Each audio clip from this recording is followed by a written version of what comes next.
کیا پتا آل محمد کی فضیلت کیا ہے، وہ تو اندھے ہیں، کہتے ہیں عقیدت میں ہیں، میں کہتا ہوں آپ نفاق میں ہیں، آپ مولائی نہیں، آپ سبائی ہیں، آپ سبائی ہیں، آپ رافضی ہیں، آپ رافضی ہیں۔ مولائی وہ ہیں کہ جن کے پیشواؤں نے مولا کے مولا ہونے پر ابو بکر صدیق نے حضرت علی کے ہاتھ میں ہاتھ دے کر کہا علی مجھے بیعت کر لو، میں امت میں پہلا فرد ہوں جو تجھے اپنا مولا مانتا ہوں۔ حضرت عمر بن خطاب نے حضرت علی المرتضیٰ کے ہاتھ میں ہاتھ دے کر کہا علی اس بات کی گواہی تم دینا قیامت کا بھی کہ عمر تیرا مرید ہے، تمہیں اپنا مولا مانتا ہے۔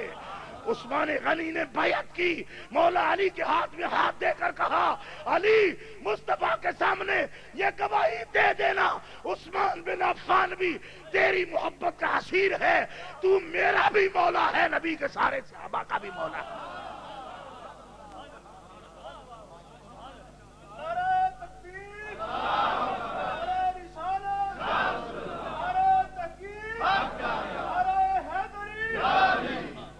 کہا صاحب کوئی فرق نہیں پڑتا، کوئی فرق نہیں پڑتا شاہ جی، آپ بھی ان میں شامل ہیں، وہی بات کرتے ہیں جو بے تحقیق سب کرتے ہیں، آپ بھی وہی بات کہہ رہے ہیں۔ میں نے کہا حدیث اٹھا کے دیکھو، اور یہ قرآن کا فیصلہ ہے، سارے جہانوں میں، تمام عالمین میں، تمام عالمین میں کلن فضلنا علی العالمین، یہ وہ لوگ ہیں کہ جن کو سارے جہانوں پر فضیلت عطا فرمائی گئی، کہہ دینا سبحان اللہ، میں قرآن پڑھ رہا ہوں۔ کلن ہدینا ونوحا ہدینا من قبل ومن ذریتہ، کلن ہدینا ونوحا ہدینا من قبل، نوح سے پہلے بھی اور ان کی ذریت میں بھی، ان کے بعد آنے والوں میں بھی، کلن ہدینا ونوحا ہدینا من قبل ومن ذریتہ داؤد وسلیمان وایوب ویوسف وموسیٰ وہارون وزکریا ویحییٰ وعیسیٰ والیاس واسماعیل والیسع ویونس ولوطا۔ نام سن لیا آپ نے؟ آپ جس دور میں رہتے ہیں اس دور میں تو لوگ یہ کہتے ہیں کہ غیر اللہ کا نام نہیں لینا چاہیے مسجدوں میں۔ میں نے کہا یہ قرآن نہیں پڑھا تھا آپ نے؟ تراویح میں نہیں پڑھا؟ اہل حدیثوں نہیں سنا یہ قرآن؟ اس میں تو نام ہی نام ہے، اور نہ الیاس اللہ ہے، نہ یسع اللہ ہے، نہ یونس اللہ ہے، نہ زکریا اللہ ہے، تو کیسے برداشت کر گئے تراویح میں حافظ کو اٹھا کر مسجد سے باہر پھینک دیتے؟ غیر اللہ کا نام اور وہ بھی نماز میں؟ کیا ظلم ہے، غیر اللہ کا نام اور وہ بھی نماز میں؟ میں نے کہا برداشت کرو، کیونکہ ان کے ناموں کے بغیر میرا قرآن مکمل نہیں ہوتا، اور جن کے ناموں کے بغیر اللہ کا قرآن مکمل نہیں ہوتا، ان کے ذکر کے بغیر سنی کا ایمان بھی مکمل نہیں ہوتا۔ زور سے کہو نا سبحان اللہ، اور پیار سے کہو سبحان اللہ۔ آپ حضرات پچھلے لوگ نہیں بولتے، آپ جب زبان ہلاتے نہیں، منہ ہی نہیں ہلتا، تو میں کیسے مان لوں کہ آپ بولتے ہیں؟ زور سے کہیے سبحان اللہ۔ اور فیصلہ ہے ان ناموں کے بارے میں، کلن فضلنا علی العالمین، ان سب کو ہم نے سارے جہانوں سے بلند کر دیا۔ سنیوں زور سے کہو سبحان اللہ۔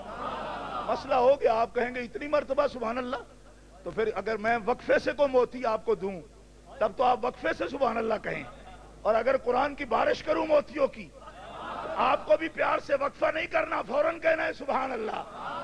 وَكُلًّا فَضَّلْنَا عَلَى الْعَالَمِينَ۔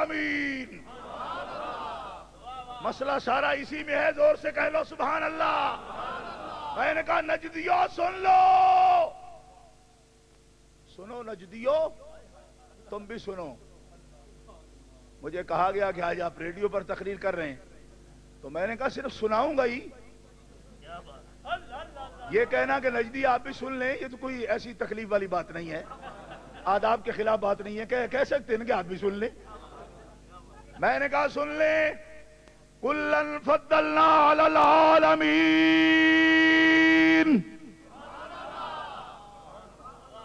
سارے جہانوں پر ان کو فضیلت حاصل ہے، سارے جہانوں سے بلند ہیں، تمام عالمین سے بلند ہیں۔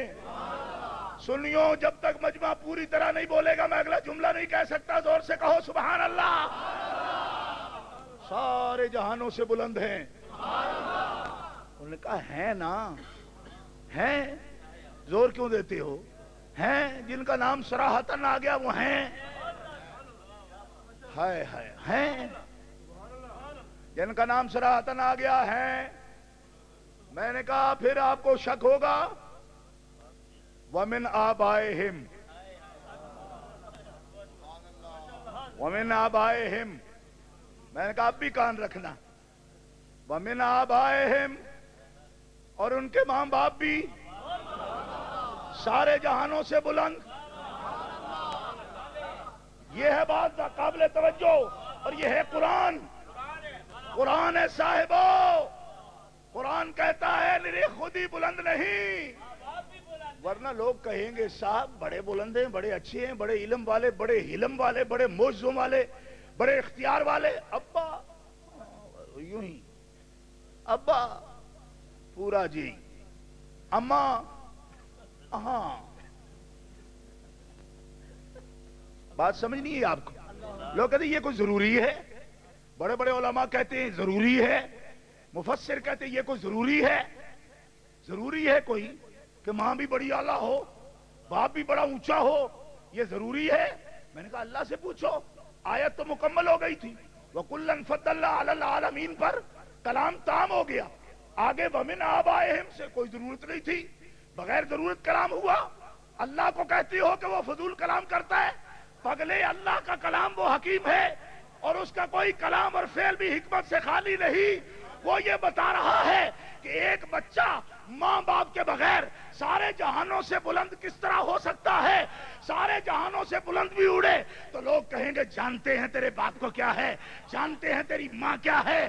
اللہ فرماتا ہے میں نے جنہیں بلند کیا ان کا باپ بھی عبداللہ بنایا ہے، اور ان کی ماں آمنہ ہے، وہ خود سارے جہانوں سے بلند ہیں، لیکن کائنات میں ان کے باپ جیسا کسی کا باپ نہیں ہے، اور ان کی ماں جیسی کسی کی ماں نہیں ہے، اور جب باپ جیسا باپ کوئی نہیں، ماں جیسی ماں کوئی نہیں، اولاد فرمایا ذریاتہم، اولاد جیسی اولاد کوئی نہیں، وہ اخوانہم، جیسا محمد کا بھائی ہے کائنات میں ایسا بھائی نہیں۔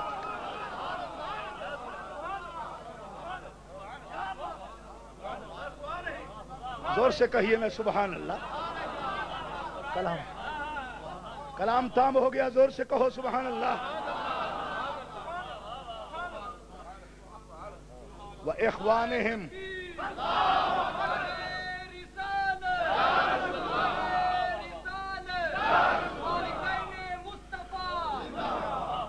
اور زور سے کہیے سبحان اللہ۔ میں پوچھتا ہوں یہ کن بھائیوں کی بات ہو رہی ہے جو کنویں میں ڈالا ہے؟ سمجھیں گے آپ میری بات کو؟ یا اللہ یہ کن بھائیوں کو سارے جہانوں پر فضیلت دے رہا ہے جو کنویں میں ڈالا ہے؟ ان بھائیوں کی بات ہے۔ فرمایا یہ محمد عربی سے پوچھو کہ وہ اسے کس زمرے میں شامل کرتا ہے، کیا اسے کنویں میں ڈالنے والے بھائیوں میں سمجھتا ہے، ان میں سمجھتا ہے، یا اشرک فی امری والا؟ رب اشرح لی صدری ویسر لی امری واحلل عقدۃ من لسانی یفقہوا قولی واجعل لی وزیرا من اہلی ہارون اخی اشدد بہ اذری واشرکہ فی امری۔ زور سے کہیے نا سبحان اللہ۔ حضرات توجہ ہے؟ اب میں آپ سے پوچھتا ہوں کس بھائی کی بات ہوئی؟ اخوانہم، وہ صرف خود ہی بلند نہیں، ماں باپ بھی بلند ہیں، خود ہی بلند نہیں ذریات بھی بلند ہیں۔ کیوں؟ اس لیے کہ ماں باپ ان کی اصل ہے اور ذریت کی یہ اصل ہے۔ توجہ ہے؟ ماں باپ ان کی اصل ہے، ذریت کی یہ